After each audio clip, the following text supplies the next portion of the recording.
What's up, guys? David DeSell here, your host of the Business with the Boys podcast. And as always, joined with my co-host, Landon Troyer. Landon, I know I just said this before we hit record, but haircut's looking fresh. Thanks, brother. Had to get it a little fresh fade. You know how it is. I know you know how it is. And also, I want to apologize for my, let's call it sterile and psych ward looking background. We started packing because, as I mentioned before, we were house searching, and we're actually closing on the house here next week. So we started packing everything up, hence why it looks like I should be in a straitjacket right now in this room behind me. I mean, maybe you should be regardless of what the room looks like, but no, I'm super excited for you guys. That this is going to be a fun transition. I know it's stressful now, but you guys will love the other side of it for sure. And you found a beautiful place, and I can't wait to check it out. Thanks, man. Yeah, I'm fired up. And last week was a little bit of a cluster, you know what, because in between all appointments and podcast recordings, it was like coordinating everyone. So we closed on the 22nd, the electric and the water. I actually just got off the phone with the water company. That's all being transferred on that day. And then the next day is house cleaners, carpet cleaners, HVAC, pool folks, locksmith. And then finally Saturday is everything's, getting moved in. So now I'm starting to get antsy, where before I was like kind of stressed out coordinating everything. And now it's just like everything's done.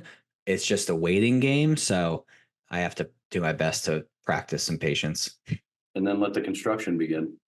Oh yeah. Yeah. It's pretty move-in ready, but myself and my wife, Kennedy, we have some grand old visions on how to make it our own. But we actually, that Saturday with the movers, we also have a contractor coming just to get a sense of what all this shit's going to cost. And, we can plan accordingly. But yeah, dude, we're back in stress out mode.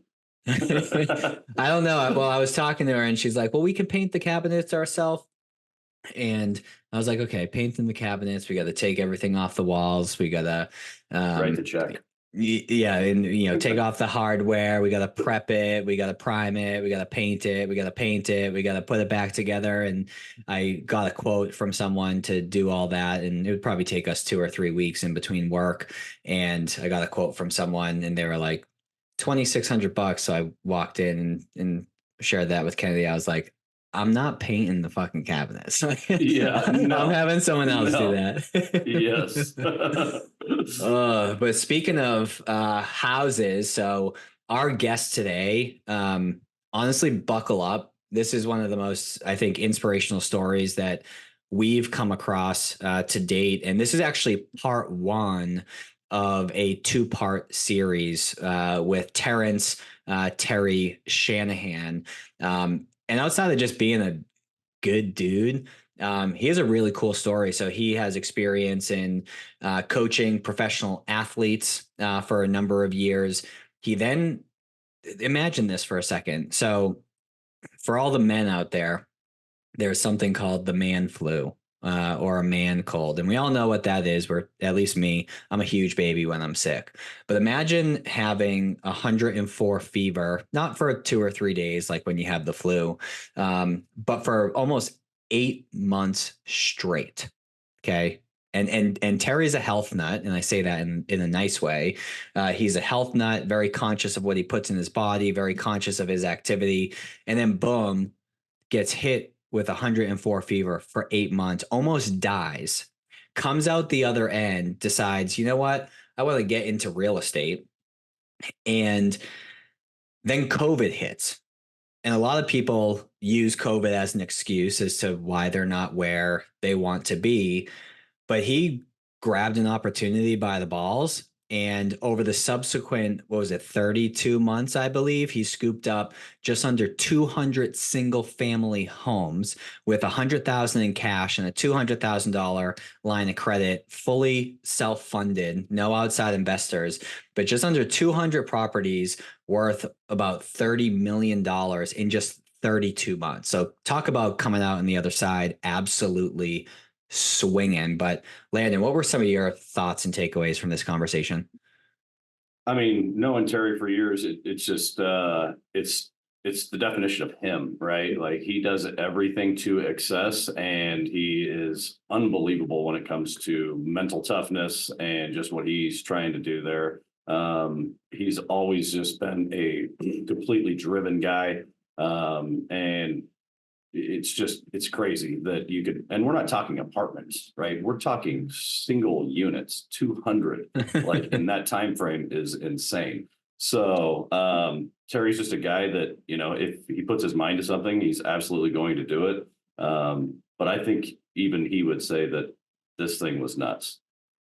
Yeah, it's something. So what you'll notice in listening to this episode, and the reason why I allude to the fact that there's two parts, is the first part is all his story. You're going to leave here feeling inspired. You're going to be ready to go, but you're not necessarily going to know exactly what to do. So in part two, coming out next week, we spend more time with Terry and we get in the nitty gritty about how he's built his team, what resources he uses and leverages, how he's hired virtual assistants and virtual workers in different countries. So tune in to today's episode if you're looking for some inspiration and you're looking for some general guidance, and then come back for part two to learn the how to. But with that, let's dive into the episode. I think you're really going to enjoy this one. And if you would be so kind as to leave us a review if you have not yet. And certainly this is an episode worth sharing. So appreciate that in advance. But with that said, let's go meet Terry. Who knew I would make it this far? They hated, they never believed me. Yeah, I would never drop the ball. I know I make it look easy. Yeah, Mayweather with the defense. I don't care what a critic got to say. I got them picking up the pieces. That me, you really playing with your life. I'm about to come and run it all back. Landon, I don't know about you, but I've very much been looking forward to this episode with Terry. And I also must say, you, Terry, are probably the most prepared person for a podcast that we've come across so far. The document that you sent is incredibly, incredibly helpful. Well, hey, no pressure now that you said that, right, to everybody. So, no, I mean, that's why we call him the Shanahan plan. That's right. That's right. I have a little bit of attention to detail. I'm a pretty organized guy, and I like order.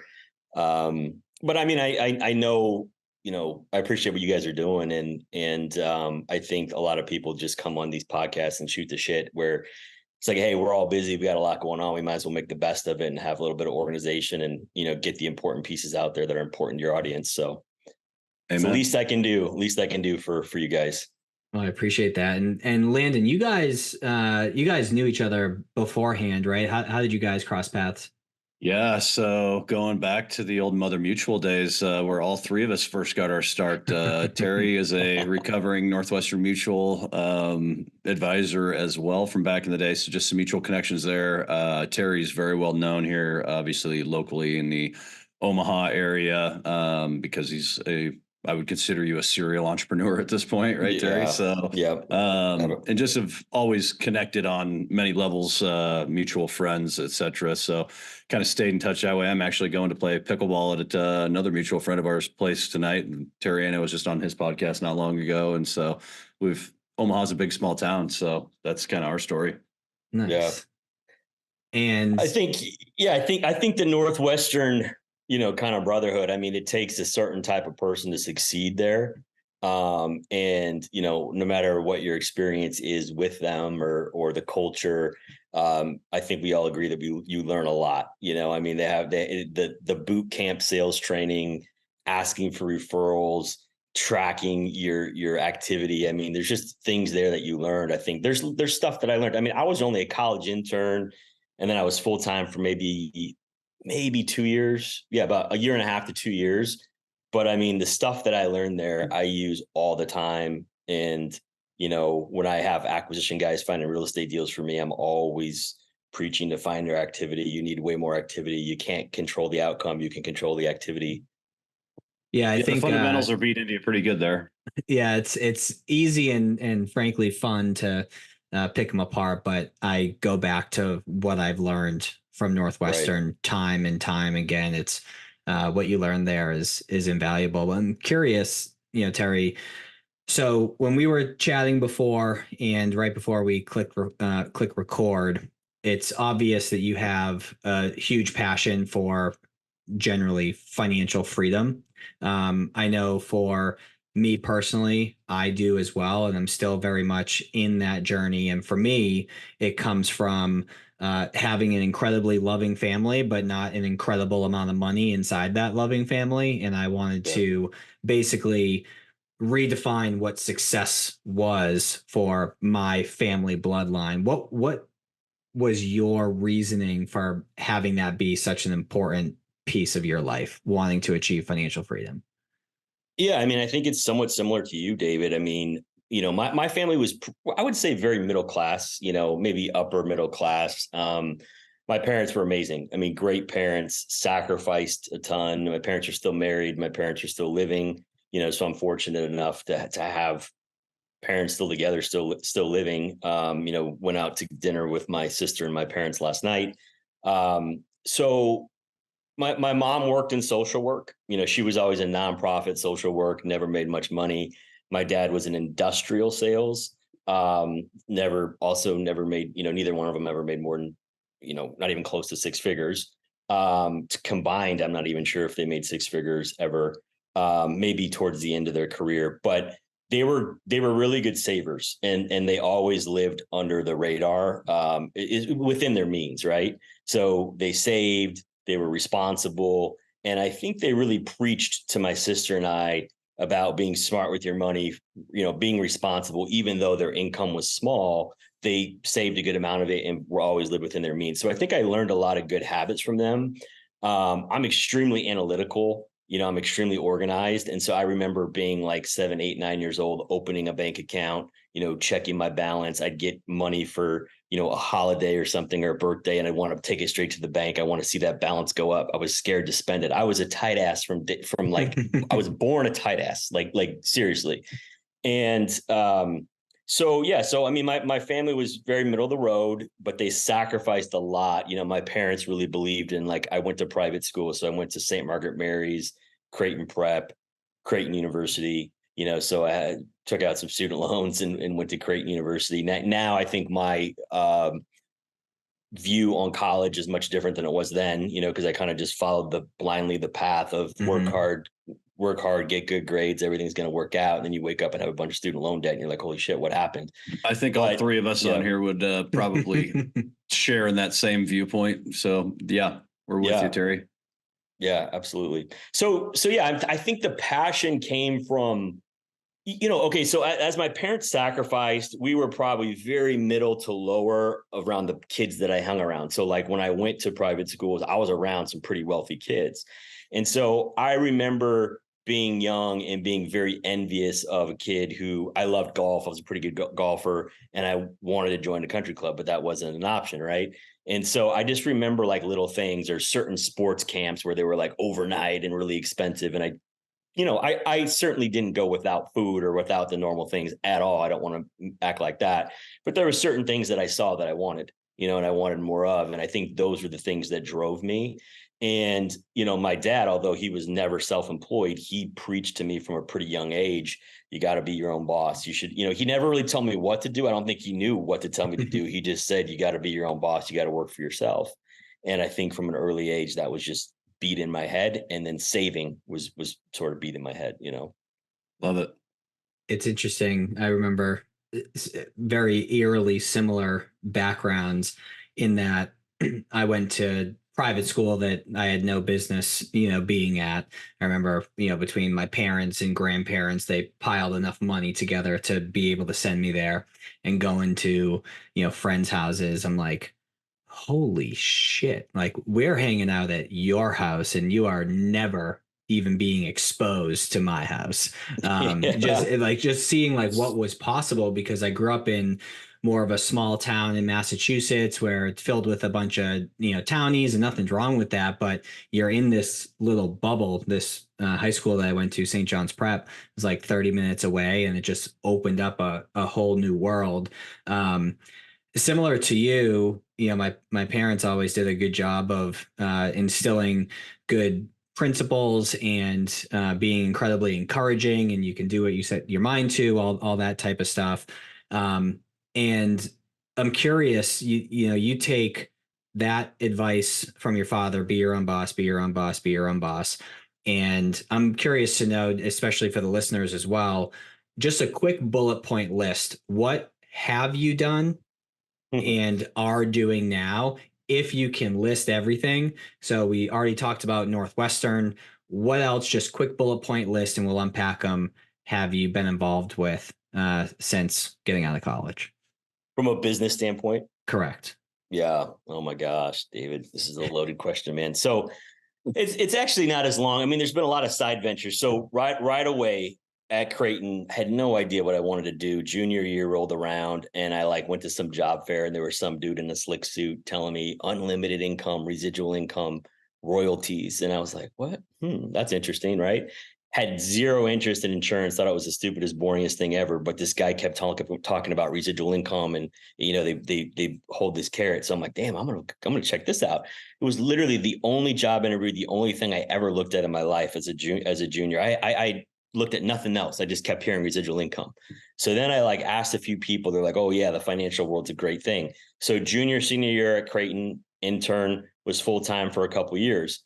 When I was full time, I remember going to meetings where I was so excited, this doctor and this lawyer, whoever they had this massive house, both husband and wife are doctors or lawyers or whatever. I'm like, this is going to be the best meeting ever. I get there. They don't have a pot to piss in, right? They're $2 million in debt. They both have huge cars, huge houses. They have nothing. And I'm like, what in the, what is going on? And then I remember, I'll never forget, two of the best meetings ever were with a plumber who had rentals, and he was just dirty and looked he was worth nothing. And he was sitting, a plumber. Yeah, like a plumber, right? He was Yep. sitting on $1 million in cash back in 2006 or 7 or whatever, and was just worth a ton of money and didn't spend it and was loaded. And then another guy was a real estate guy. One of my best friend's father growing up, he was a real estate guy, and he had about 50 to 60 rental houses, was an attorney and appraiser. So I kept seeing this real estate thing, and I became interested in it. So right after, when I left Northwestern, I got my real estate license, and I started to get involved in real estate. So I did some real estate brokerage after that. I then got recruited to kind of go into the commercial real estate world, which in hindsight, I wish I would not have done, but it was, it is what it is. It's part of my story. So I spent several years doing brokerage in commercial real estate. During that time, I owned a salon suites business.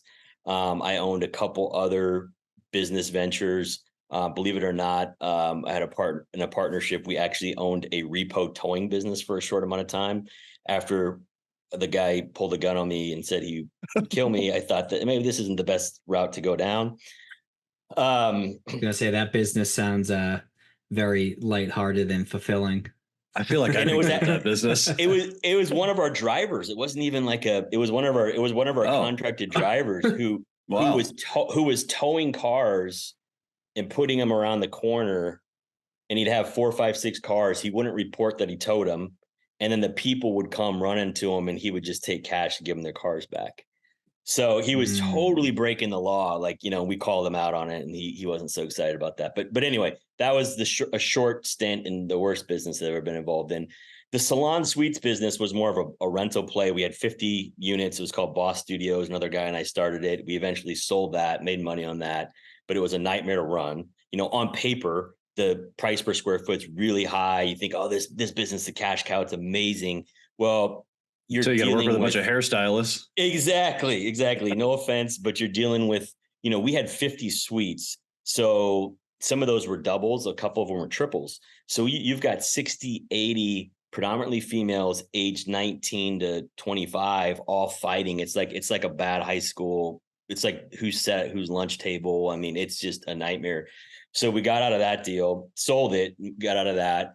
All along the while, had a couple different rentals, a couple flips, things like that. And then I spent 11 years in the health and wellness world, where I that was always my passion. My passion was health and wellness, optimization, nutrition, performance, hormones, gut health, all that stuff.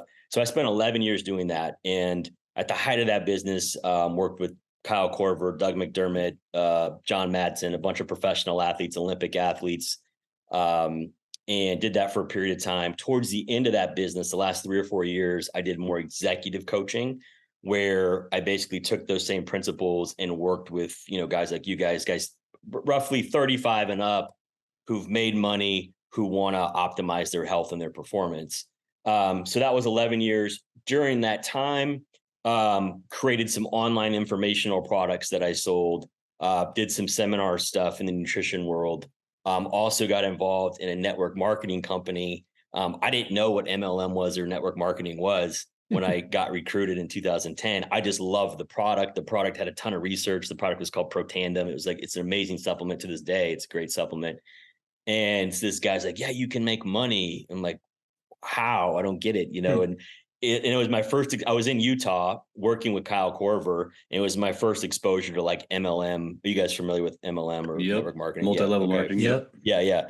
And so I was naive enough to be open to it, built an organization of almost 10,000 people in my downline on the side of my nutrition business.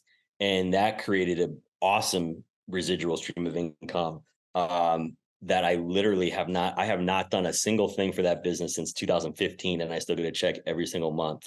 So they do actually pay you for that shit. They do. It's tough. Now, don't get me wrong. I mean, that 10,000's dwindled down. A guy like us who's been through the Northwestern system can crush that business. But believe me, there's better uses of our time. But yeah, I mean, I was naive enough to do it and made a good amount of money. So then. That kind of takes us towards the end of this long ass question, David. You should have been. Hey, it was a short question. This is a long answer. I'm sorry. I'm trying to get to the point, man. So I'll try to wrap it up here. So end of coaching, executive coaching, I actually got connected with Jeff Cohn, who we were just talking about, who Landon's friends with. And he was involved with 2 other people on a business. So Jeff was a client of mine. He was a nutrition and performance coaching client of mine. Another owner of this company was a client of mine. I was out in San Diego working with the other owner, and we connected. And these guys were like, man, like, you're pretty entrepreneurial. Like you have a sales background. You want to help us build this company. And I was just simply doing like nutrition coaching at this time, but I was kind of looking to like get out and do something else. And so I said, all right. So I had about a 1.5 year run with them where I helped build this company. And it was a company called 1,000 Calls a Day, where we taught Filipino VAs how to make outbound cold calls for real estate.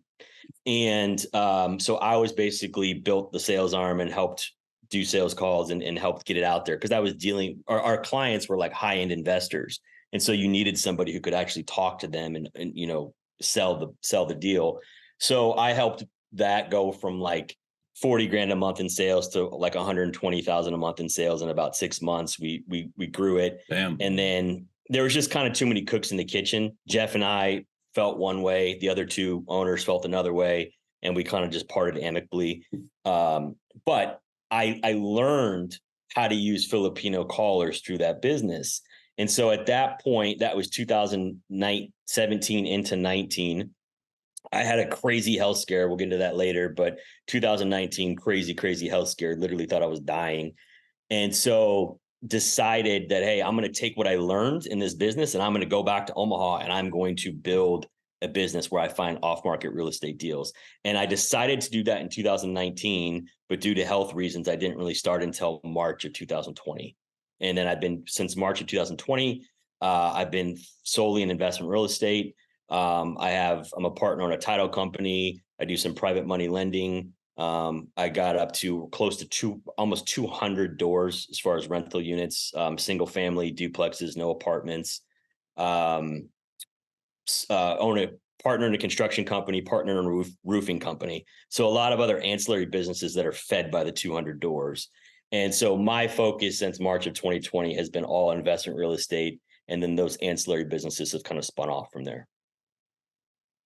That's wild. I'm wondering, so you're in college, you go to Northwestern, you're like, I'm going to be a financial advisor, when in reality, I think what you really wanted was residual income, AKA financial freedom, if we tie this back to your passion, right? Yep. how did you get exposed to all these different opportunities? Were you just great at building and maintaining relationships? Were you always scouring for opportunities? Did people like you and just bring opportunities to you? Did you like, how did you go from one thing to the next to the next to the next and ultimately arrive at real estate? Like, what do you think it is about you and your upbringing, your background, your personality that brought all these things into the fold? You're an East Coast guy, so like mafia ties like help a lot, Oh, so good. That's right. I didn't get any of those. Yeah. No, that bad joke, sorry.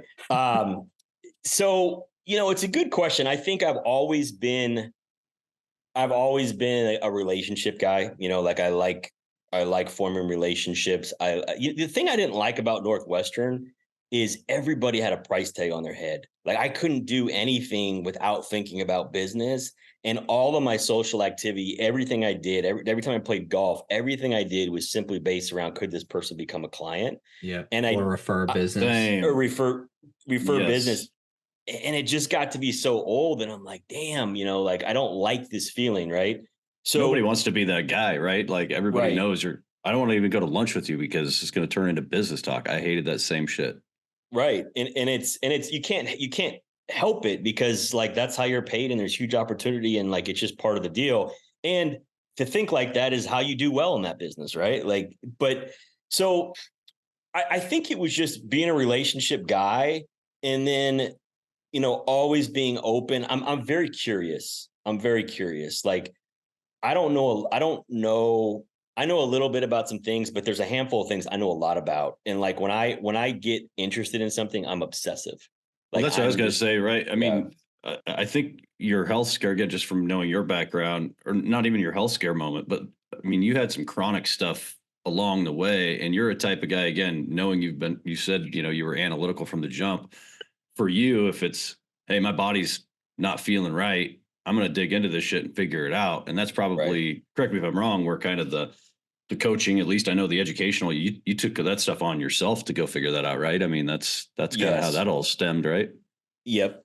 So that stemmed based on I was my own best client. I mean, I had to learn. So I'll kind of answer this question, and then the health thing. That's a whole another story. I don't want to like derail too much into that yet, until you guys want to get into it. But yes, I had some other health issues, 2004, 2005, that led me to really discover nutrition, and then that spurred a huge passion, fixing myself, and then I wanted to help other people. That spurred into the business from 2009 to 2020 and so I was very, very passionate about that. And then I think, yes, I always had a passion and really an obsession for trying to find residual income. So Northwestern Mutual was the first. Then I did try some real estate stuff after that, but I didn't really know what I was doing. I didn't really have a mentor. I wasn't able to do it fast enough. I didn't know how to find off-market deals. So then I said, okay, I'm going to follow my passion. And I went down this nutrition road. And then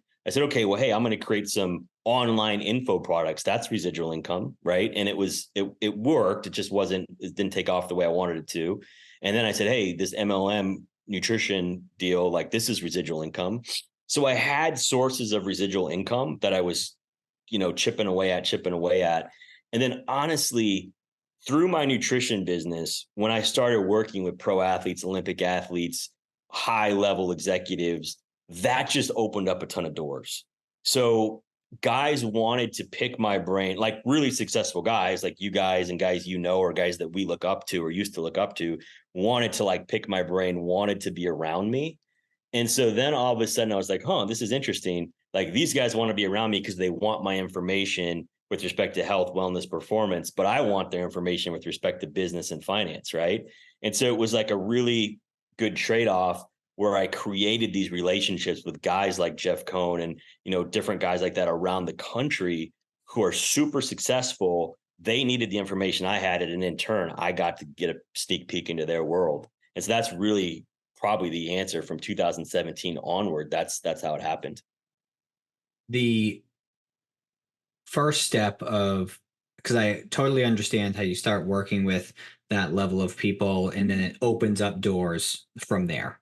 And I think that when that level of person sees someone like yourself who's grinding, who's kind, who has big aspirations, they get energy from helping connect the dots for people like you, people like Landon, people like myself. What I'm curious about in that scenario is, how did you, in the health and wellness space, how did you break into that market to start? Were you Yeah. cold calling? Were you DMing? Were you messaging? Like what did that look like? I don't even know if DMs were a thing back when you started, but Yeah. DMs, Maybe on DMs the were- old Facebook, but not like they are now. Right, exactly. No, that's a great question. So, man, you're making me think back to this. So okay, DMs were not a thing. Facebook was new. Instagram wasn't even around. Really, Facebook was the only social media. Email marketing started to become big, and I got into that a little bit, right? Where you're acquiring email addresses, you're getting people's email addresses. So, how that business started was A lot of it was I with was your really connections with Creighton, right? I mean, yeah, yeah, it was. So the it way that pays it to be first, likable. yeah, yeah. I mean, true. I mean, so how it really started was there was kind of a couple years leading up to it.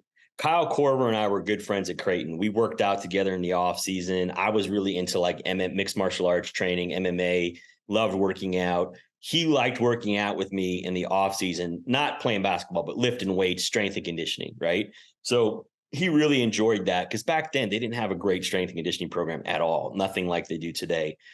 And so he was always looking for things to get an edge and to get better. And so we were good friends, became better friends, worked out together a ton. So there was one summer he had already made it to the NBA, but in college we worked out a lot together. I introduced him to supplements, I introduced him to strength training, I introduced him to a lot of stuff that then he took and ran with. And after maybe his first year in the NBA or second year in the NBA, he was coming back to Omaha for a week or two. He'd work camps. He would come work out here, and I lived downtown, and he stayed with me. And he came back, and he like opened my refrigerator, and he's like, "Dude, what the hell? Like, what's this shit in your fridge?" And like he saw me taking all these supplements. He saw me drinking this green shit. He saw stuff. This is 2005. Right. It was kind of right before everything even was out there. I mean, you were kind of ahead of that curve. No YouTube. Like YouTube does not exist. I remember you and I talking testosterone and like all that shit before. It's now there's a men's clinic on every corner, dude. You were doing that well beforehand, right? Like, correct me if I'm wrong, but I think that you were an early adopter of all the hormone stuff. There was no doctors I could find that would work with me. Like that would take my clients and do the shit that I wanted to do. And I would like get in these fights with these doctors. Like, they're like, "You don't know what the fuck you're talking about, blah, blah, blah." And I'm like, "Hey, like, do you want to help the patient, or is your ego going to get in the way?" And it's like, so it's funny now because literally like I was researching testosterone replacement therapy, keto, paleo. We didn't know the name for it, but I was doing all this shit since 2005. Right? Grain free, dairy free, soy free, no sugar, no dairy, unless you're not, if you're an athlete, maybe we could bring in raw dairy. I was finding raw dairy farmers for pro athletes in 2005, like literally. Yeah. Yeah. I mean, and so Kyle saw this and then he became interested and he's like, "All right." He's like, "Next time I come back," he's like, "Whoever you're getting this stuff from or paying for this," he's like, "I'll pay you, just double it up. So whatever you get two, and I'll come stay with you for a week and just do everything you do." And I'm like, "Cool." So he did it and he felt the difference. And then it kind of, we kept in touch. Of course, we were friends, but the season starts, he's all over the place. And then what really changed, this is between 2005 and 2009. So in 2009, I was kind of burnt out. The market had tanked, the real estate market was tough. I was really wanting to break into the health and wellness world, but I didn't really know how. And I knew Kyle could be a great first client, but I just wasn't sure how. So what I did is I said, okay, Kyle had 3 surgeries, 1 off season. His body was beat to shit. He literally thought he might retire. He was 29 years old. Okay. He'd played 7 years. He went on to play 10 more years. become an all-star, set records, make another, $70 million. Right. Yeah. Right. And he was like at rock bottom, and he said, look, man, he said, I want to hire you, but you have to come live with me. And like, we're going all in, because this was the last year of his contract. And if he didn't get his shit together, he thought he was done. Right. So I said, okay. So I moved to Salt Lake City and actually didn't live with him, but I lived in Salt Lake. In Chicago, I lived with him. But everybody's like, oh, is it like Entourage? Like this big ass house in Chicago Chicago was close, not quite as cool as Entourage, but the house was close. Sick.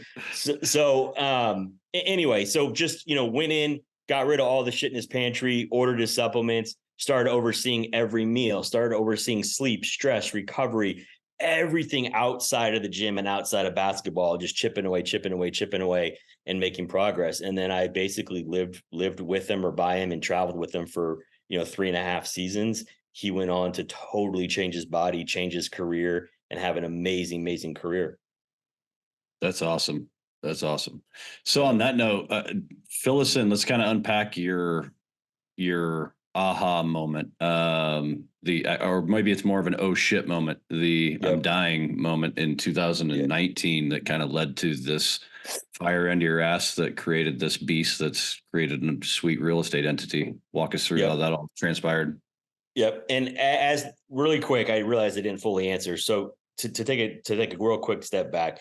So Kyle hired me as a consultant to work with him.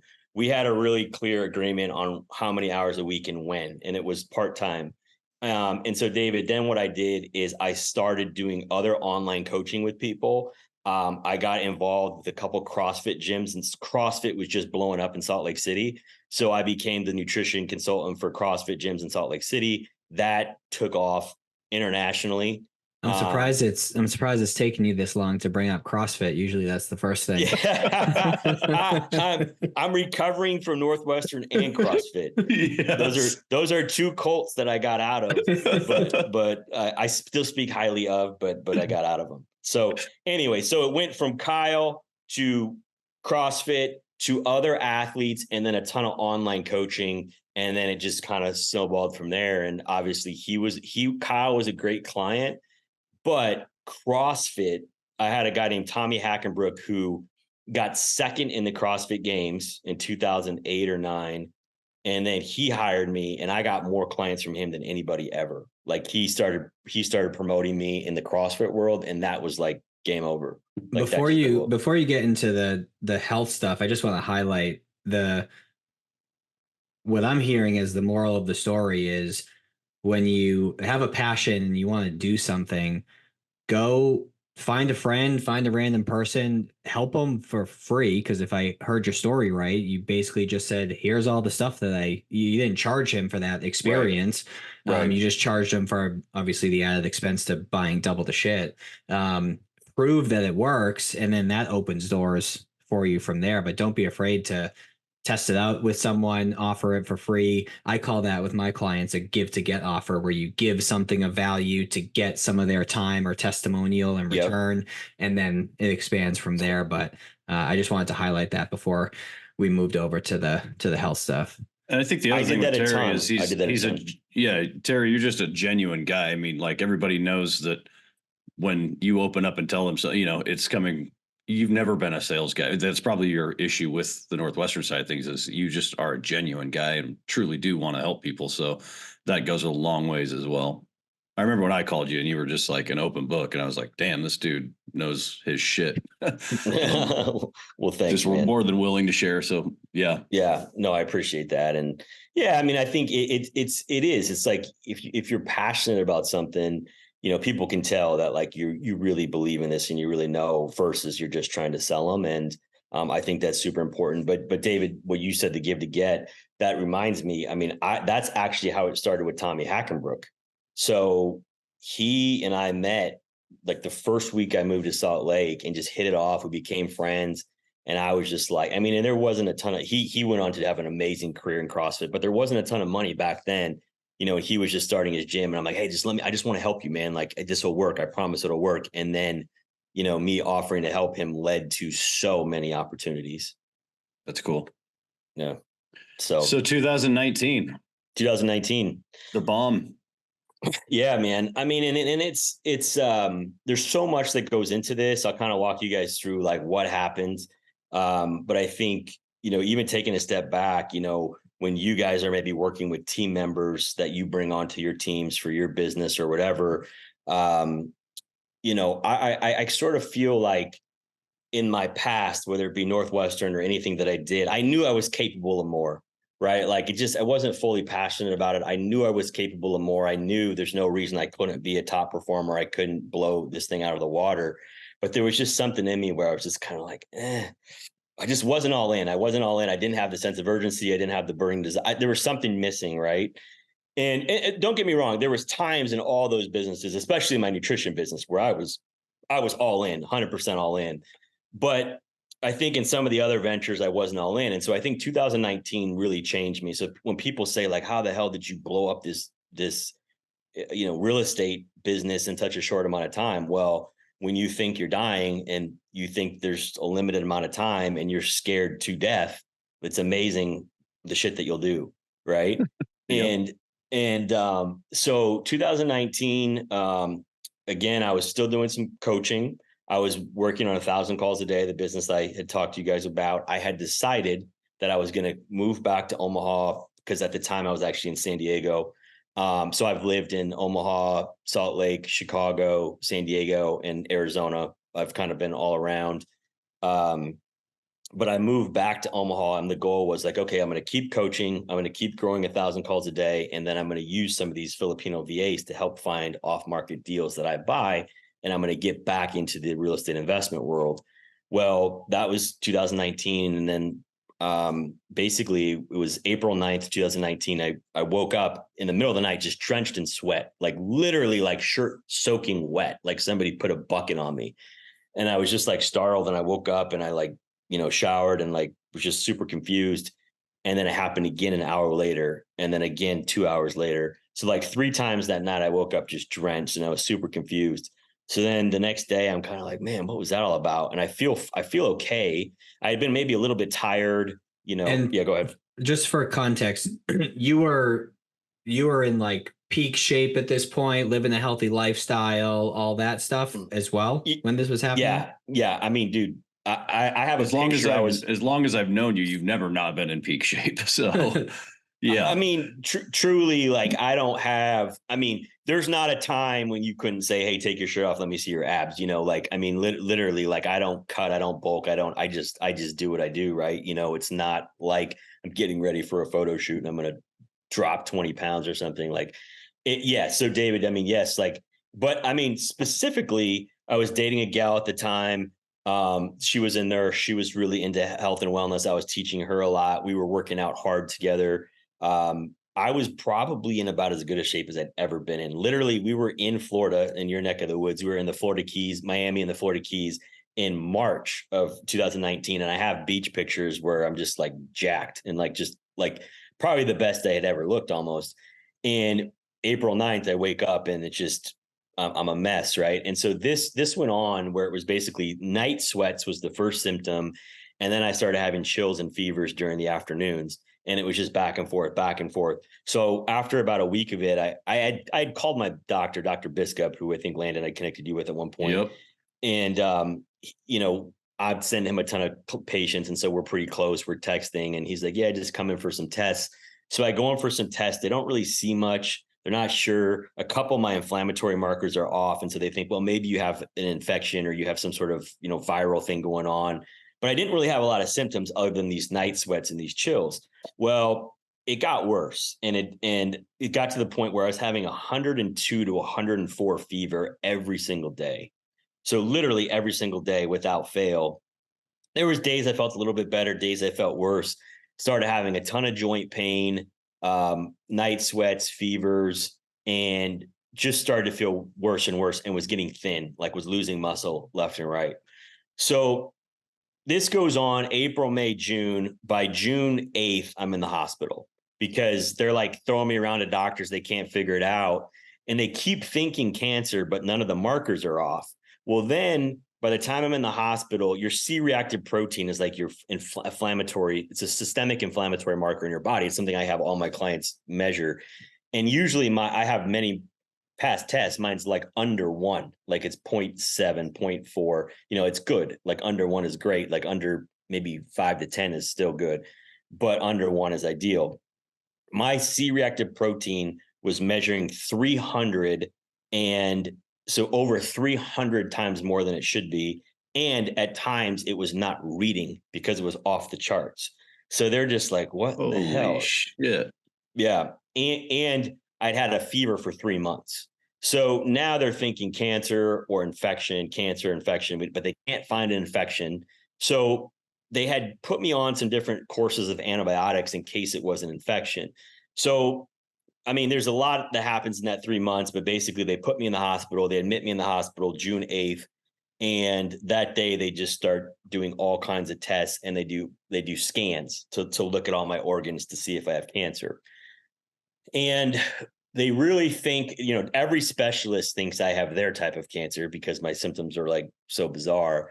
And so then I think I got admitted on a Saturday or Sunday, and Sunday night or Sunday morning, they're like, hey, the doctor wants to come see you. And I'm like, okay, what time tomorrow? They're like, no, he's coming tonight. And I'm like, oh shit, Sunday night, a doctor's coming in to see me. That's not good. So these 2 docs come in, and they just look, it just was an eerie feeling, it just didn't feel right. And the girl I was dating at the time was there. My parents were there, and they're like, hey, we need to talk to you about your liver. And I'm just like, my liver, like I don't drink, I don't use drugs. Like I don't know. And they're like, well, you've got a mass on your liver, and I'm just like, oh, fuck. So I had a 13 centimeter mass on my liver, which is large. And so they're like, but we think it could be an infection where, the year before I had been in Asia, actually through the 1,000 calls a day, we were in the Philippines, like, working with our team there and stuff. And they're like, maybe it's an infection. So they wanted to do a biopsy. So I had a biopsy the next day to see if it's cancer or if it's an infection. Well, the biopsy came back inconclusive. So then I'm like, fuck. So then they're like, let's wait 48 more hours. And let's do another one. So they did 2 biopsies, no idea. They don't know what the hell it is. Then they think it's some rare type of gallbladder cancer that went to my liver. And, it's basically like, I'm literally sitting there at like, 38 years old thinking like, I'm not getting out of here, man. Like, this is it. This is it. So I was in the hospital for 11 days straight, which is a long time, when they don't have a diagnosis. And finally they agreed, okay, we'll let you out. I forced them out. I'm like, I'm out of here. I'm out of here because you guys don't have shit to offer. I'm losing weight every day. I'm around a bunch of sick people. I'm not sleeping at night because there's shit beeping, people walking around. You fucking wake me up at 4 a.m. to weigh me. You wake me up at 5:15 to take my blood. Like, this is stupid. I'm eating your shit food. So I was like, I'm out of here. Like, this is ridiculous. Like, and they're like, all right, well, the only thing we can do is we can let you go, and we'll put you on antibiotics for 30 days to see if it's an infection. And I'm like, that sounds like a horrible idea, but I guess we don't have much else to do. So I start going down that path, and I'm not getting better. I'm getting worse. So I go to Buffett Cancer Center every day for 30 days, and I'm getting antibiotic IV, but I'm, around people getting chemotherapy. And I mean, it's just a crazy experience where like every day, my day revolves around when I'm going to get my IV, how long I wait. It's a long, drawn out process. So during that time, I'm no better at all. They do another scan, the thing grew. So like, Jesus, now we know it's not an infection because it's growing. Now we think it's cancer again. So then they send me to the Mayo Clinic. Mayo Clinic does a 3rd biopsy, still no idea. So then they're like, let's just keep doing antibiotics. Let's switch the antibiotic. So I do that. Pretty soon now, this started in April. It gets to be the end of September. They send me to a liver transplant doctor because the thing has grown so much. Even if the original doctors wanted to cut it out, they can't because it's too big. So I have to go to the liver. Shit. Yeah. This is crazy. Yeah.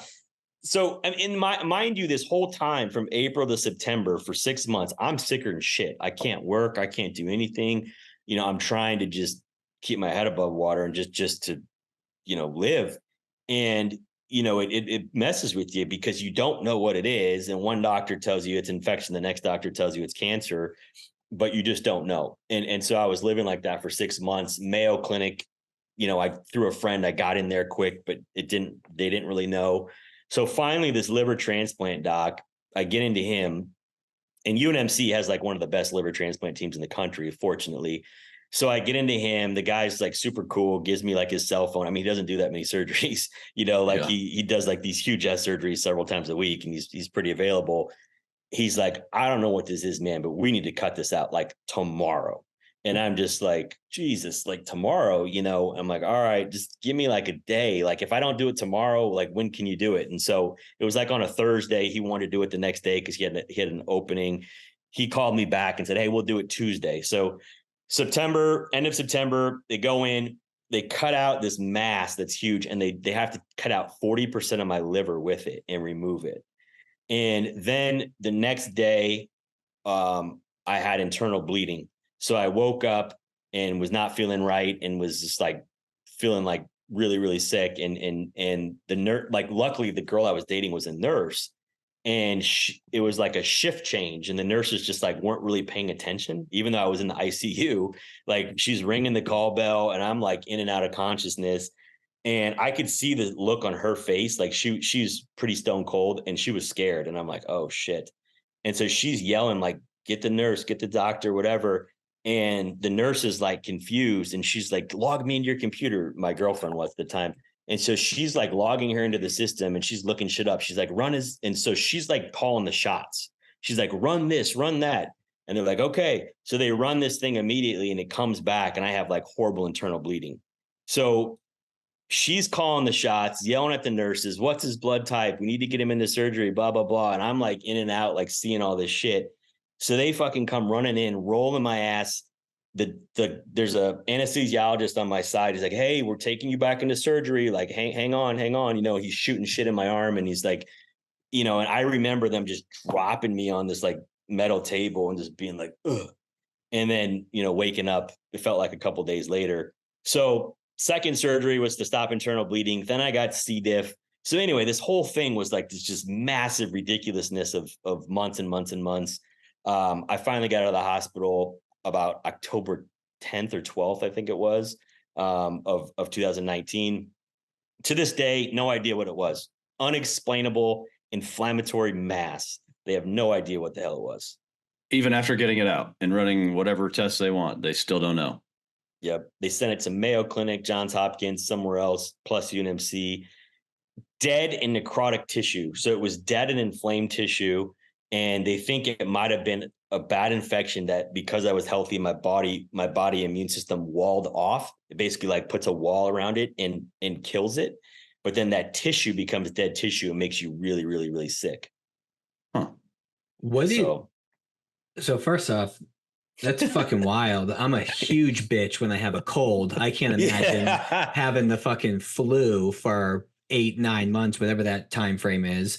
And I say flu based on the fever symptoms. Right. I can't imagine that. What did by that point, had you already had money saved up? Did you already have residual income in motion? Multi-level marketing, baby. Did you have financial stress on top of the health stress? Like, what was it like still trying to deal with life while you were on your ass? Dude, it was tough. Thank God. Landon's joking. Thank God you had it.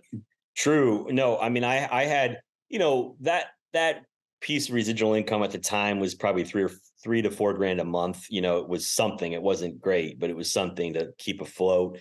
I still had a few. I mean, during that time, I could only work with like 2 or 3 coaching clients, maybe. And I mean, they were like long-term clients who knew I was a wreck. And I think they were just handing me helping me out because they felt bad. But I mean, I basically had that. And then I did have another thing I had been involved in that I probably made 50 or 60 grand that year from. And so between those things, I had over 100 grand coming in to save me. But dude, it was stressful. Thank God I had those things because that took a little bit of the burden off. But the biggest thing was just like, what the fuck's wrong? When is this going to be over? And what if I can't work again? Or what if I don't get out of here? That was the thought, What That was the were, reality. yeah, well, I want to understand the dichotomy, and I'm going to be assumptive here. So this may or may not have, there may or may not have even been space to think like this. Yeah. But I'm curious to know the dichotomy between during this period, your darkest thoughts that cross through your mind Yeah. and the conversations that were more opportunistic. Like I've had conversations with myself, where it's like, okay, God, if you help me with this, I promise X, Y, and Z. Like, what were those like?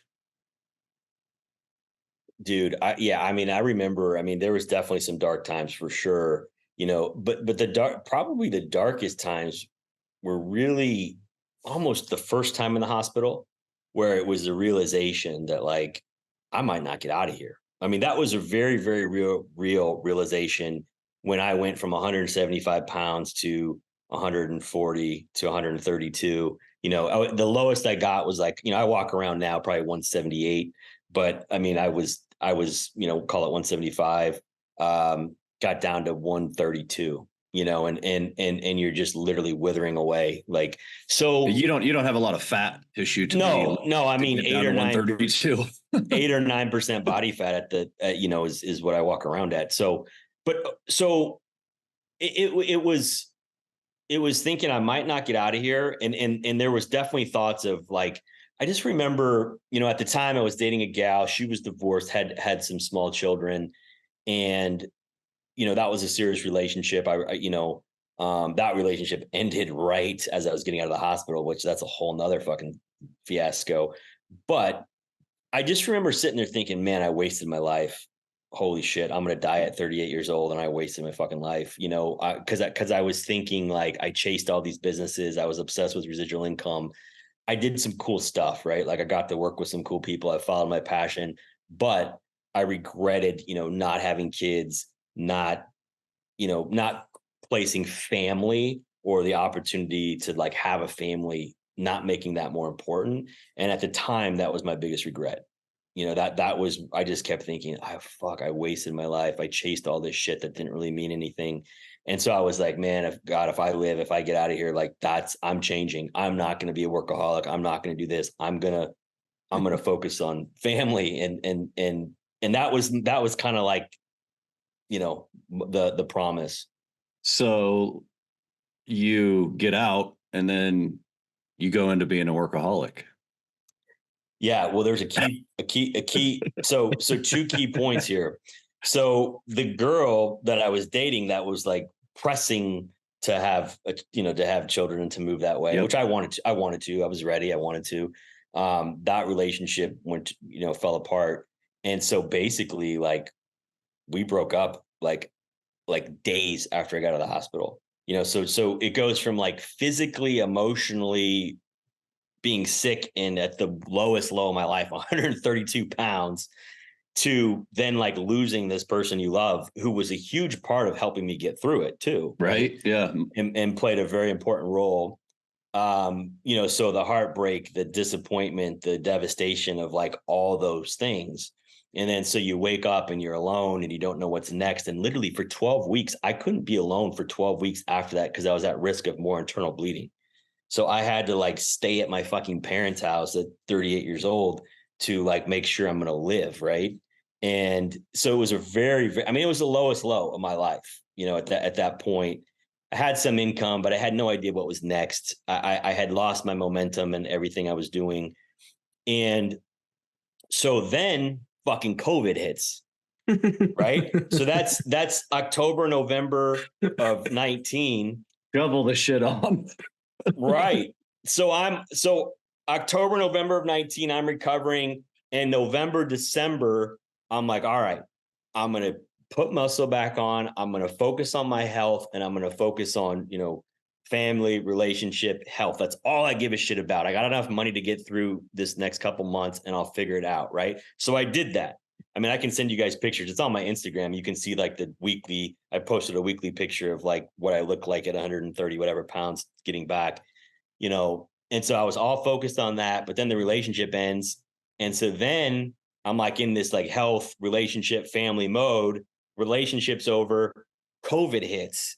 And I'm like, well, shit, can't really date. You can't really do anything, you know? And so I was like, all right, here's what I'm going to do. I'm going to now go all in on this real estate thing. So when COVID's over in 6 weeks or 6 months, then I can, you know, be in a good spot.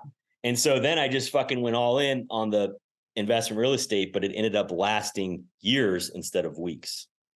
So I want to get into the real estate next, but I'm curious to know, earlier in the conversation, you mentioned how your dad always told you, you know, you got to be your own boss. You got to be your own boss. You got to be in business for yourself. And that kind of stuck. Yep. What was your dad saying when you're in the hospital? You know, it's funny because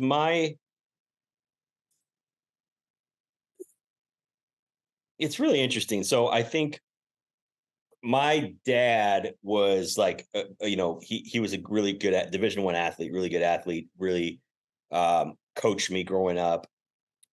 He has a lot of intensity when it comes to sports, but other than that, he's really pretty quiet. And so at some point, I think once there was almost a change in our relationship, you know, at some point where he saw me have success in certain areas where it was almost like I became the advisor. Like the roles kind of switched. Like he kind of quietly stepped away and is still very supportive and is there, but not as much in like a verbal advice role. Whereas like my mom is more medical based and, you know, so she was, you know, overseeing some of those appointments and stuff. So I guess I don't really have a great answer from that standpoint. There was no great conversation or great advice. It was more just my parents were there emotionally to be there to support, you know, through it all, you know. Gotcha. Um, so real estate, if I'm not mistaken, in 30 something, 32 months, you went from essentially zero to, with real estate, essentially zero to just under like 200 doors, I think close to 30 million in real estate, in the real estate portfolio specifically. Yeah. I am so intrigued. No private capital either, right? Yeah, At no that point. private capital. I'm so intrigued as to how you've done that, because I've chatted with people where they scoop up a property a quarter, but like, Doug, you've scooped up a shitload of property, and not apartments either. Right. Yeah. Right. So first off, I know you mentioned that you primarily use the BRRR method. So for those who aren't familiar with that, I'd like you to touch on that.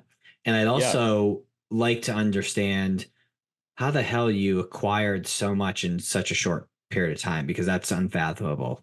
Dude, I mean, okay, so sometimes I have to take a step back and I have to, I mean, dude, okay, so what is it? I mean, we just hit 2024, right? So if you came to me in March of 2020, so March of 2020, my someday goal is 100 doors. Like that seems out of reach to me in March of 2020, but it's like, hey, like it's just a number. Let's fucking throw it out there. 100 doors.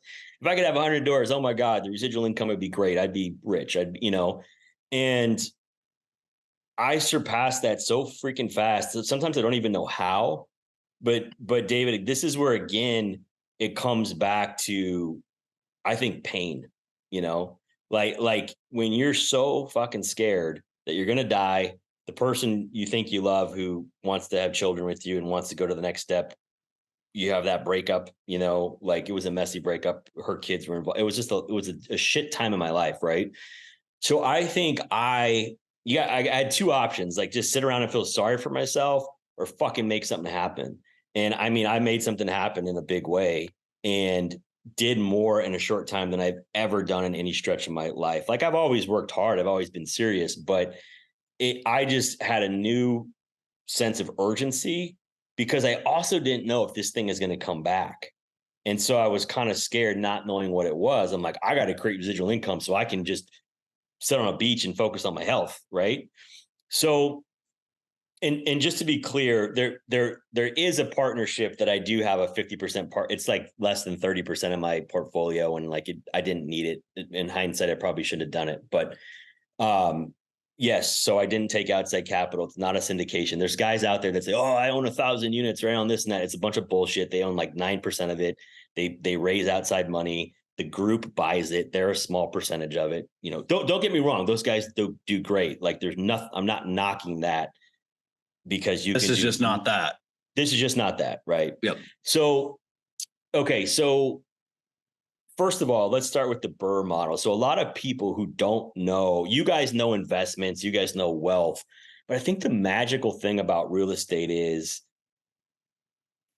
the appreciation. So when you look at real estate, you got cash flow. So you got monthly cash flow. You then have appreciation. So the asset's going to appreciate, but it's appreciating on the leveraged amount. So if I buy a $500,000 asset or $100,000 asset, I might only put down 20%, right? But it's appreciating. If it's a $100,000 asset, it's appreciating 5% would be $5,000 in that first year. But I only put down 20,000.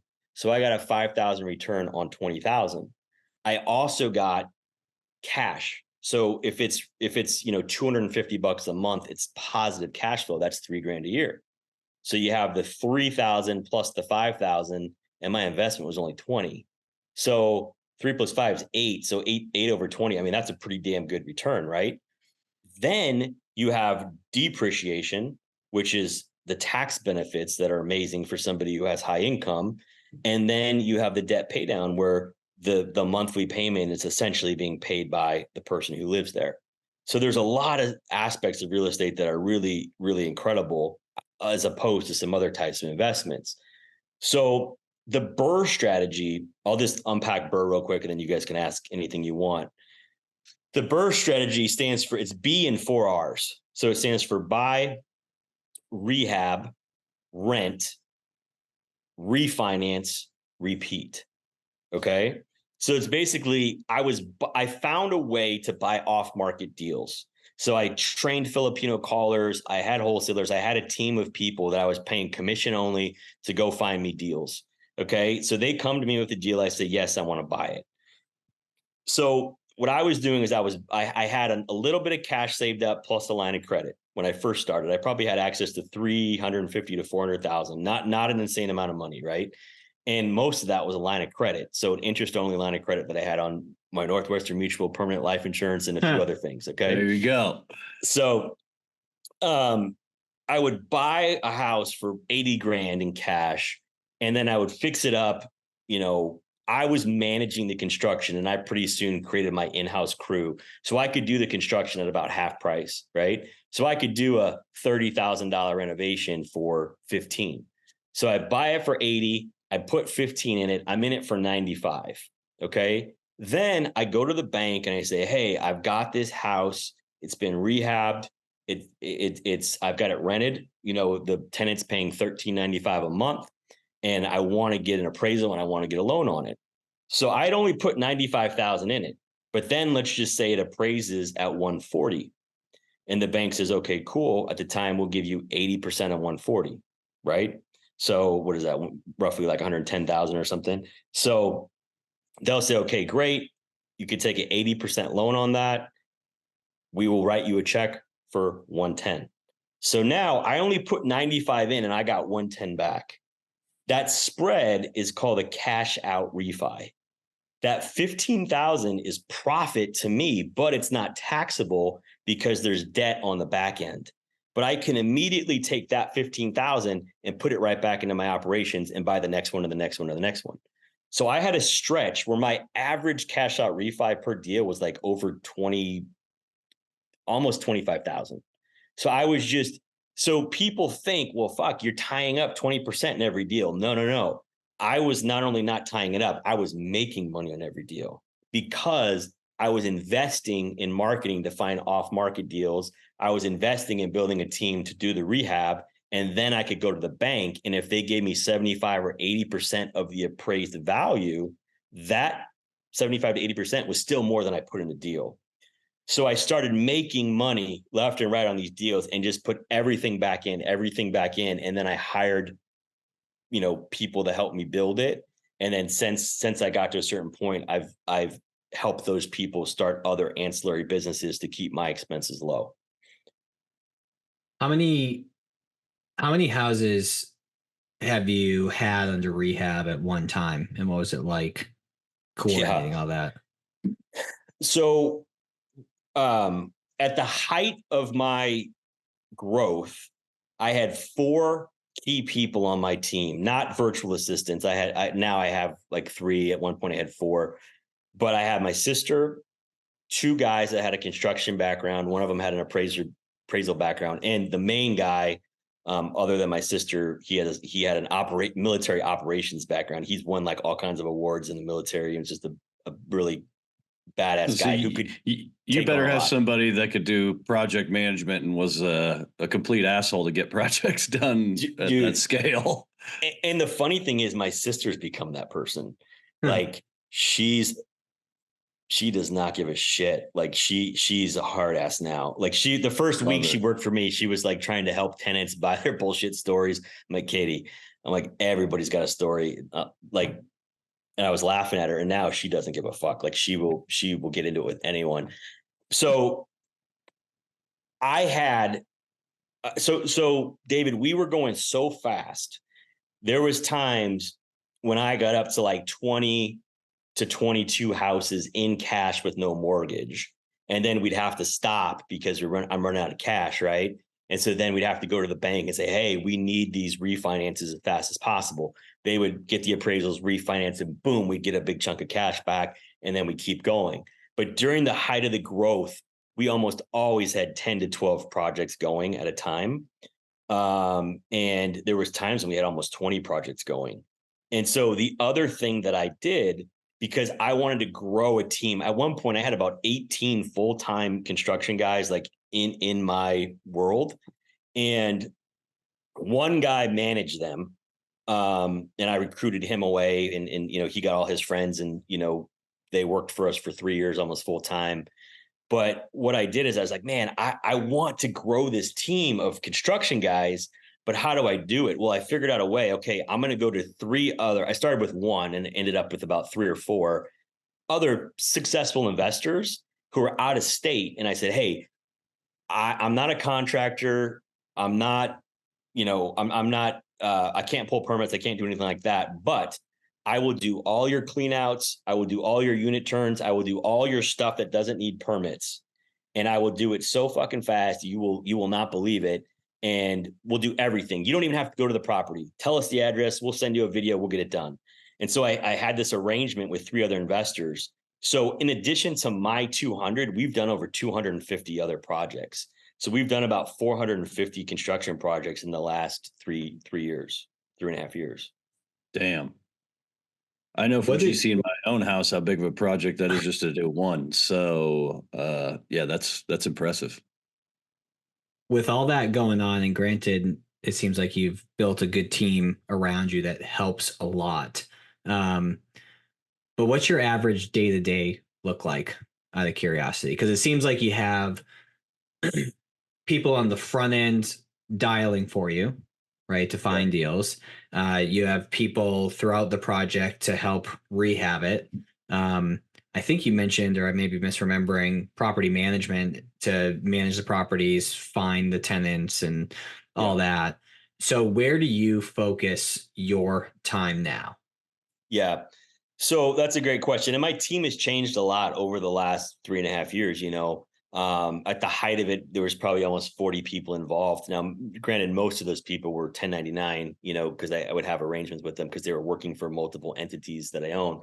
But okay, so I halted my marketing in August of 22 because I saw the writing on the wall, like rates are going to go up. I don't know what's going to happen. I got nervous, right? Because I was like pretty leveraged and a lot of shit going on.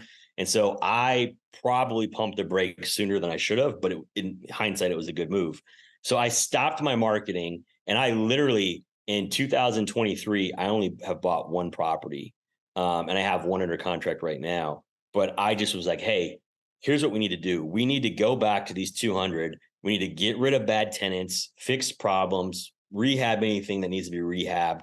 And we need to maximize the rents of the properties we have. And so that's really my sister now. Her main thing is property management. She does a lot. She does a ton of stuff. But I manage all of my stuff in-house. I oversee acquisition. But a year ago, things changed. And so my goal for 2023 was to stabilize and optimize the existing portfolio. So instead of keep buying and keep growing, I was like, hey, because I just did the math and I'm like, shit, if we just maximize what we have, we can increase the monthly cash flow a shit ton. So let's do that. Let's see what the market does, and then we'll start buying. So we did that. We got done with that about July. And then the last 6 months, I've just kind of been in a waiting game. Like, what do we do? So the last year, I mean, it started off, I was doing everything. I mean, I was going on appointments to decide if we're going to buy the house. I'm working with the bank to buy the house. I'm overseeing construction. I'm putting a bid and scope together. Renee, my head construction guy, is reporting to me. I'm doing showings to show the house for lease. I mean, I was doing everything. And then I just slowly brought on one virtual assistant. Then I brought on Renee, who was my construction guy. I trained him. Then I brought on my sister, so I've systematically brought on one person and taken stuff off my plate. But in the last year, I would say that my main role has been like CFO. Like every day, like I'm in the numbers, I'm in the accounting. I hired a new accounting bookkeeping company in India, by the way, who's freaking amazing. If you guys ever need a good bookkeeper for like a fifth of the price.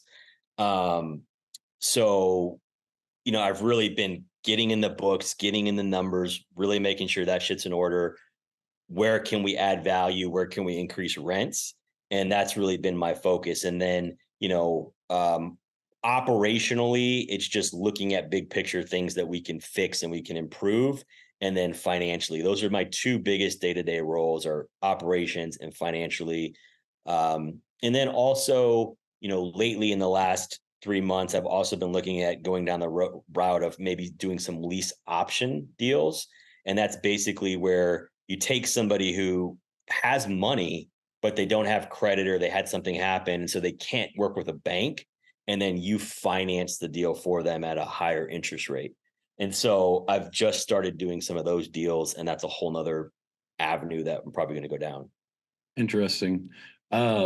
One thing I wanted to chat with you on, just because I think it'll be pretty relevant for our listeners, is you're mentioning these VAs or virtual assistants and offloading a lot of this work overseas per se.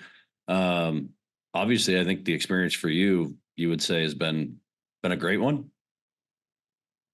Asterisks. Well, I was going to say there's a lot of concerns. I mean, for me specifically, is language barrier, time zone barrier, you get what you pay for barrier, or assumption, I should say. So for those who need a VA, or looking for a VA, want to save money on a VA, how do you find the right person overseas, and how do you make that a successful relationship?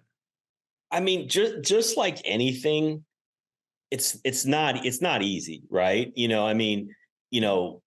I think a lot of people who do stuff, sometimes they make it sound easy, or they kind of mislead people, like, oh, it's no big deal, you just do this. It's like, well, they kind of forget, like, they got their teeth kicked in for a while, right? So I'll be honest, like, I've had great success with VAs, but I've also had to learn how to hire, how to fire, how to train, how to mentor. And it's a lot of work. It's a lot of freaking work, but there's no way I could have scaled my business and kept my overhead so low if I didn't have VAs. So I would tell you this, like, the only thing that I don't have an answer for is like straight up financial security, cybersecurity type stuff, right? So like in the financial world, there's probably some concerns there, but outside of that, language barrier, time zone, none of that shit's an issue. Like, it really isn't. And so I just tell people, like, you got to get rid of like those limiting beliefs, because honestly, there's people that you can find. I mean, the world is so big. There's so many people out there. There are dudes in India that are 10 freaking times better at shit than we will ever be at, whether that's like financial accounting, spreadsheet, whatever it may be. There's people in the Philippines who would love to cold call. They're working for AT&T, Sprint, Verizon, like whoever the hell, big ass company. They hate it. They're working in a sweatshop environment. If you give them an opportunity to work from home, they will be loyal. They will work for you. So first of all, you got to know how to hire, train, and mentor. As I say, are you using Yeah. like an agency, Terry, or how have you gone about this? I mean, you're talking like specifically hiring somebody to work from home, or are you peeling them off from an agency? I mean, walk us through that, just because I think that could be beneficial to our listeners for sure. Absolutely. Yeah. And feel free to ask any questions or, make me back up or whatever, because everybody should be using virtual team members or virtual assistants, but you have to know how to do this, right? So I've thought about creating a business where we just teach people how to do this, So I've only used an agency for callers because that's very specific and they have to be managed. Like you can't really sit there and know how many calls. I mean, there's software so you can look at their numbers, but I've only used agencies for callers, right? And now I do use an agency for bookkeeping. But all the other ones I've picked off one by one. So Upwork.com is probably the world's biggest freelancer site, Upwork.com. And they've acquired some other sites. That's a great place. You can post any job ad across anything and you can find somebody, but be prepared. You might get 150 applicants or something crazy that you've got to figure out how to sift and sort through. So one of the things I always do is I always give them an assignment. So, I'll say in the ad, if you're interested in this job, please send me a 2-minute or less video that answers these questions. Now, a lot of them won't do that because they're fast, just like applying, hitting a button to send their resume. So then I'll have an autoresponder on, or I'll have a team member reply back, hey, please reread the ad and answer the question. So I'll give them a second chance, unless I get some great replies who followed the directions right away. Then I automatically just move to those people. So always give them an assignment. And so there are agencies, like if it's accounting specific or if it's caller specific. But other than that, I simply have used Upwork.com. The other site that I've used, which is Philippine specific, is onlinejobs.ph. And that's a really good one if you need verbal, because Filipinos probably have the lowest accent, and you can get Filipinos who have almost no accent whatsoever. And all these virtual team members work our hours. They work our hours, or they're required to work a certain amount of our hours. So like the bookkeeping guys, they only work till 1 p.m. Central, but everybody else works like 9 to 6 Central Time. No shit. Damn.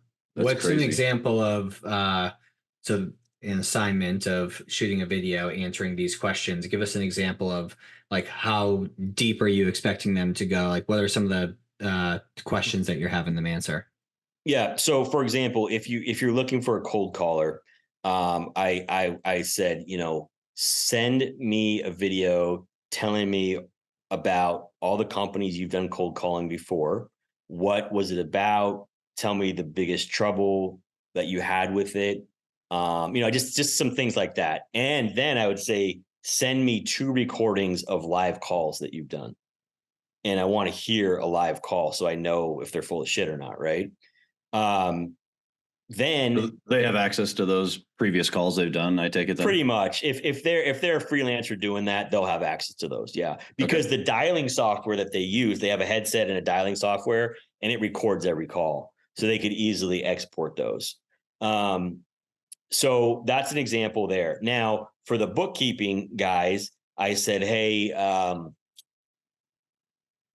what did I ask? Like just, have you done real estate specific bookkeeping? If so, how many units? If so, what state? Send me a sample P&L. You can block out send me a sample monthly P&L reconciliation or whatever, right? Like I always ask for an example or a sample of like the thing I'm hiring them for. Mm-hmm. Right. And I think that's where people go wrong. And then like you have to look at that, and then you have to interview them, and you have to like be very sure. And everybody that I hire virtually, it's always a trial. So it's like a 14 or 30-day trial paid. And then if they do well, then they come on board. So, yeah. So how many VAs do you have currently? So currently I've had as many as 4 or 5 full-time, plus I've had callers. But just on my administrative operational side, most of the time I've had 4. Right now I have 3 that are like all-stars. And so we got rid of 1, we've kept it to 3. So right now on my like fixed expense payroll, it's really just me and my sister and 3 full-time VAs. Everybody else is some sort of 1099 operational agreement with one of the businesses. But I've really, really, really cut my overhead low for 2023. So I would imagine, and I'm being assumptive here, so please correct me if I'm wrong, but I would imagine if you needed to get rid of a VA, it's like, hey, it is what it is. It's business. They're in a different country anyways. It's not like you're going to run into them, out and about in Omaha, right? It is what it is. Right. Trim the fat, get rid of them, whatever. But in 2023, you mentioned that you kind of hit the pause button on acquisition. Yep. And focus more on getting the most amount of rent possible and having properties that justify that, while focusing on all the operation and procedural aspects of the portfolio. But I would imagine the decision to hit pause cost a handful of people their day-to-day work.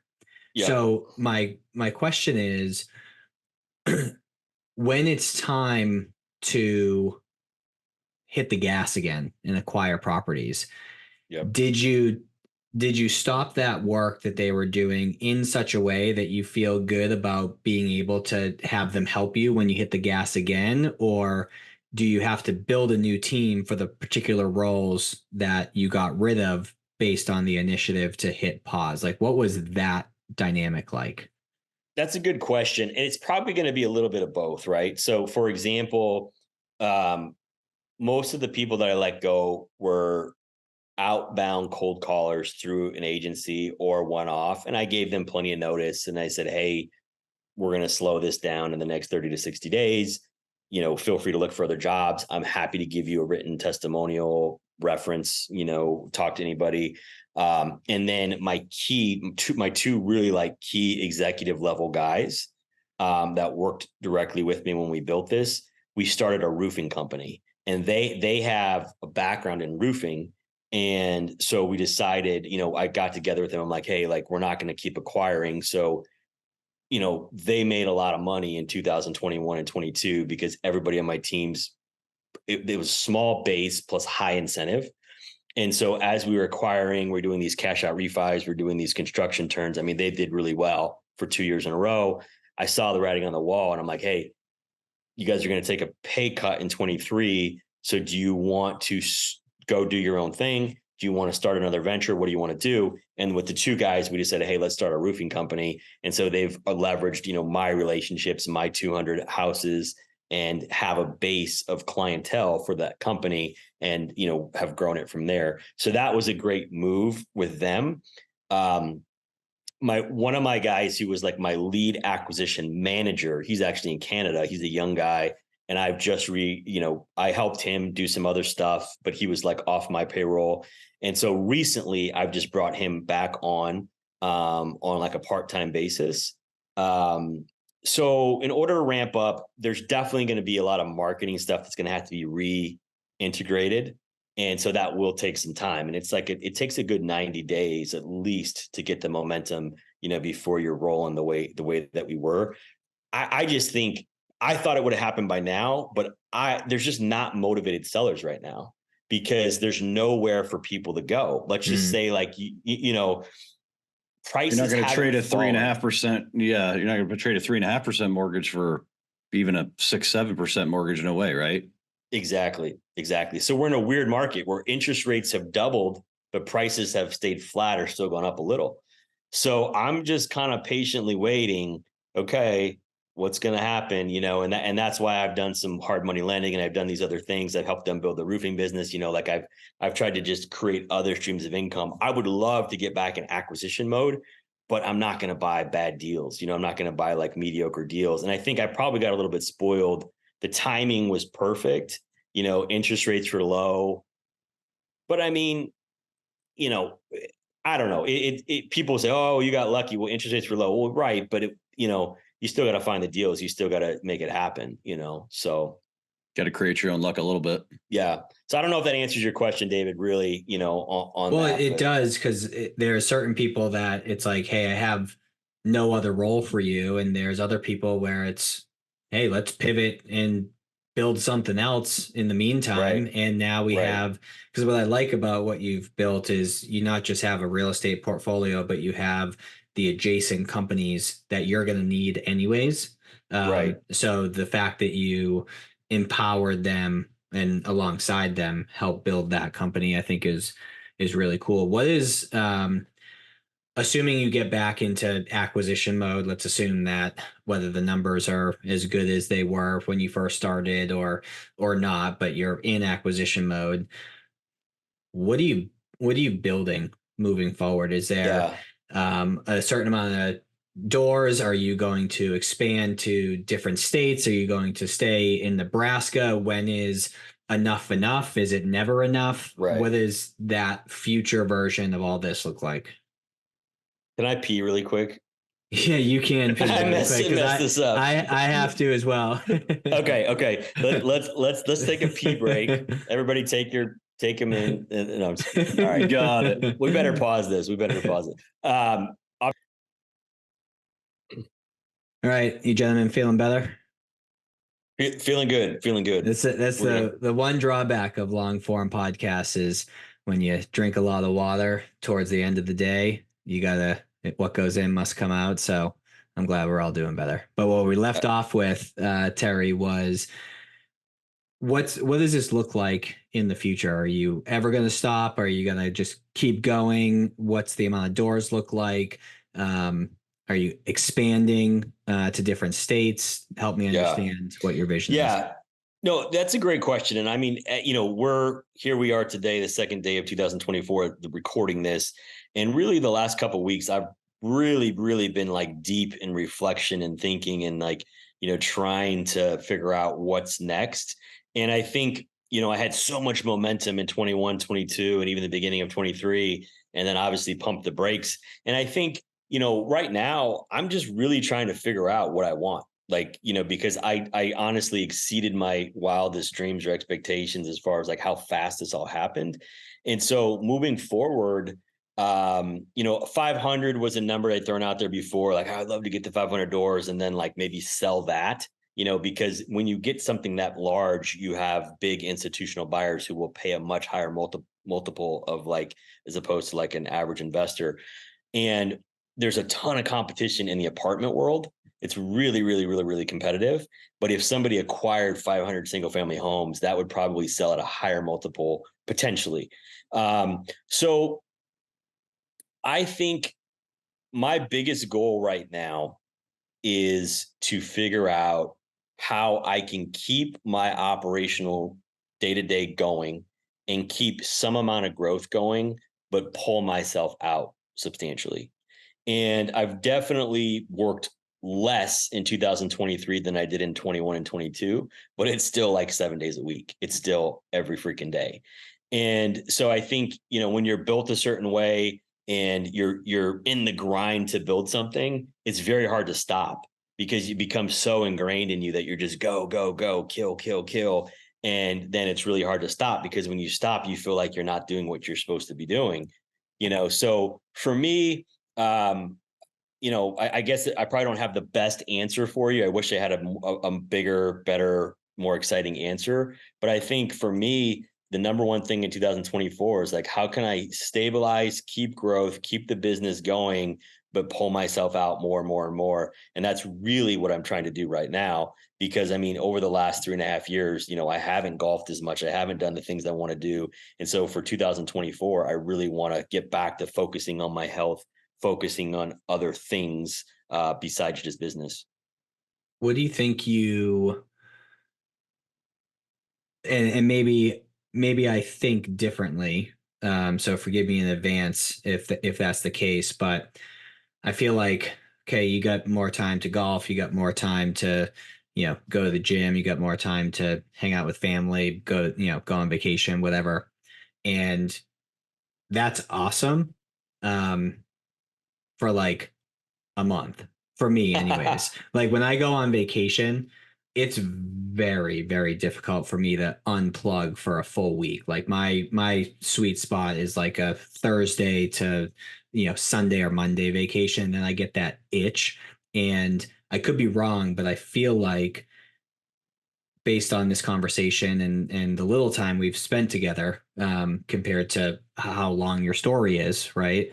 I feel like you'd kind of go bananas if you weren't doing something. So let's assume that you remove yourself from the day to day and you just kind of oversee and it's still growing. Do you have any other aspirations as to where you would spend your time professionally, be it mentorship, coursework, whatever it may be? Have you given that any thought yet? Yeah, absolutely. So that's a great question. And yes. So I don't think I could never just like fully walk away and golf every day. Like I like you, I would go crazy. So for me, it's more just like trying to deal with, counterbalance. It's like there's no such thing as like balance. I don't think, it's like you're to do great at anything, you have to have times where you go balls to the wall and you go all in. Yeah. There's more optimization than balance. Yeah. Blended life. Exactly. I mean, nobody did anything amazing who had balance. Like nobody did, right? And at least for a period of time. And so for me, it's like, how can I now get my wealth or money or cash like working for me? And how can I leverage it and leverage, bring on more people, train, mentor, and grow? Whereas pulling myself out of the day-to-day operations, but continuing to maybe grow some ancillary businesses, right? And the problem is, I don't know that those ancillary businesses will ever be as profitable as the actual thing that got me here, which is owning the real estate. And so, one of the things that I've thought about is like, maybe I can bring in a COO or somebody who's like, can take on a lot of my day-to-day role. And then I can use that time to continue to train and mentor my team, possibly get involved in other business ventures. So when I think about this, like, I don't think I could ever retire or I ever will. But what I think I have to force myself to be more present and enjoy life more, because of course I enjoy building this shit. I enjoy working. I enjoy building the business, making money, making things happen. But for as much freedom, time, money, financial freedom, location freedom as I have, I do not take advantage of it. And so I really want to force myself. So for example, one of the things I've thought about is trying to put together a schedule where it's like Monday, Tuesday are full days, but Wednesday, Thursday are half days, Fridays maybe off. I work Saturday morning, whatever, just putting together some sort of schedule where I limit the hours and I start to bring in more people to help grow and get out of some of the day-to-day operations. That's what I foresee. And then with that time that's freed up, I can begin to invest in other businesses, start other things, and use that time to do some fun things like travel, like play golf or whatever. But like you, I can't, if I'm on vacation, I still spend the first 1 to 2 hours drinking coffee on my computer, making sure I have my hands on the control, like what's going on, I think that's ingrained in all of us. Yeah. Yeah, I'm glad I asked the follow-up question because I knew your first one, you're kind of full of shit. You're still going to be doing something. Go ahead. Well, yeah, no, I mean, it's just, it's funny because there's times when I go back to laying in a hospital bed and thinking like, oh God, if I can just get out of here, but that's just not how I'm wired. And so I think the other thing I've been reflecting on is like, what does like true happiness and true contentment look like? Because I don't think any of us would be happy if no matter what the amount of money is, you sell out and you make a bunch of money, but you don't have anything to do on a daily basis. Dude, you've been in it more than we probably have with professional athletes and people. I have experienced individuals in my line of work who have more money than they could ever spend, but they're the most miserable freaking people on the planet, right? Right. 100%. So there is an art to that. that's been the biggest thing I've been reflecting on. And I call it like lifestyle design, lifestyle optimization. And I think a guy that we know, Landon and I know, David, I don't know if you know Tim Harrison, but I mean, he's probably of the Northwestern guys, the best person I've ever seen with people leverage. And he has a true business that he can step away from. And there's a guy that was a mentor to me that said once to me, and I thought this was interesting, and this is kind of interesting for your financial guys, is you do not have a business unless you can pay to acquire a client. And I was like, huh. So like most financial guys don't have a business because they can't pay to acquire a client. It's all through referral. It's all through relationship. Now you could pay to have an acquisition team or a prospecting team, right? Like you can have a team under you who prospects and you don't do any prospecting. But I thought that was interesting because like the true businesses are people who can just put $1 in that magic hat and it comes out and it's $1.10, $1.20, $1.30, whatever it may be, right? They can put 100,000 in and 130 come out the other side. They can just keep that magic box going. I know a lot of what I've in our line of work on the financial side of things, just because there's been a lot of third party, PE money that's been exploring, because our business model is great from a cash flow perspective. If you go that route, one of the first things they want to know is what's your marketing plan, and don't tell me it's just you and organic growth, because you can tell them that, but your multiple is going to go to shit real quick because they're going to pay you more for your business if you have a systematized, marketing strategy that's bringing people into your funnel and creating clients on the back end. So yeah, you're absolutely right. Yeah. And it's, and that was probably the best thing that I did. And when I grew my business is like, I wasn't doing the acquisition. I haven't even seen 100 of the houses that I own. I literally to this day have not seen over 100 houses that I own. And my sister makes fun of me because I'm like, wait, what house is that again? And she's like, you haven't seen it. If you saw it, you wouldn't have fucking bought it. And I'm like, it cash flows. It cash flows great. She's like, yeah, it cash flows, but it's a rough one. Let me tell you, so anyway, I say all this to say that I think, and this is for another day we can talk about, but like lifestyle design, lifestyle optimization, outsourcing things, things like, eating well is important to me. Eating healthy is important to me. So like I've hired somebody to do meal prep. Like, why should I spend time doing that shit? It takes a lot of time to cook and to clean and to prepare. And, just taking everything in your life that you can possibly outsource and have somebody else do. So when you're doing the things that are most, most profitable, you focus on those things, and that's another thing that I'm passionate about it. And I think, as you asked me what the end game is I think I'm trying to figure out what is that sweet spot of like lifestyle optimization and work-life balance look like. I love it, man. I think this has been wonderful, to say the least. I also think that we barely scratched the surface with everything else.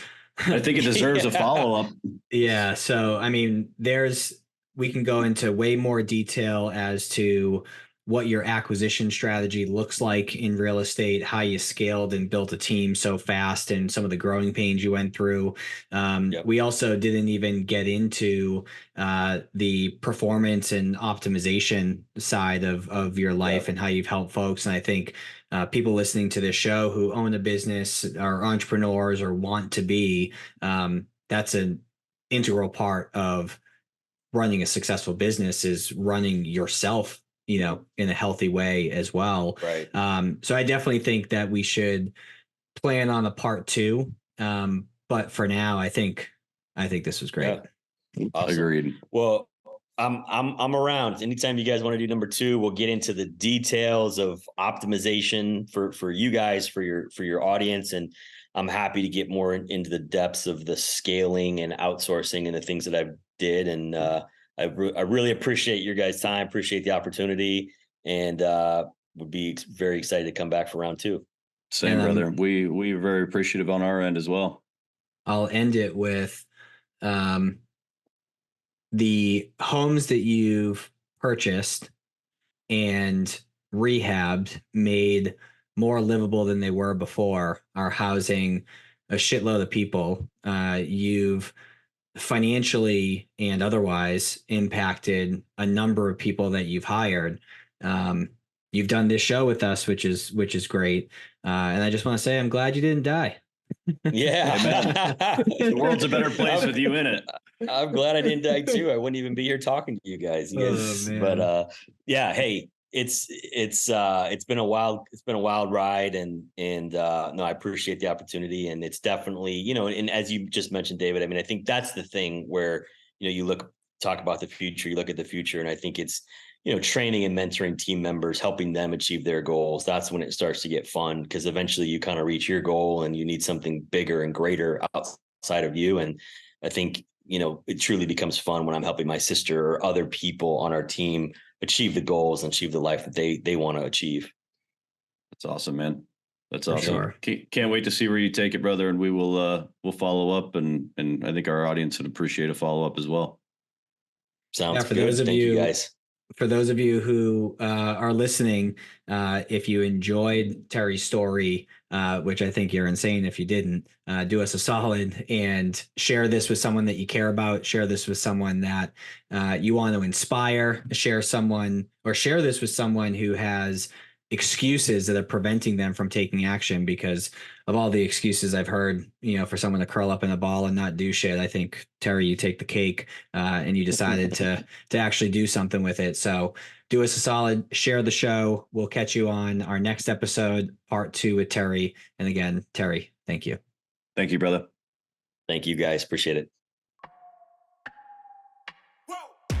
Who knew I would make it this far? They hated, they never believed me. Yeah, I would never drop the ball. I know I make it look easy. Yeah, Mayweather with the defense. I don't care what a critic got to say. I got them picking up the pieces. That to me, you really playing with your life. I'm about to come.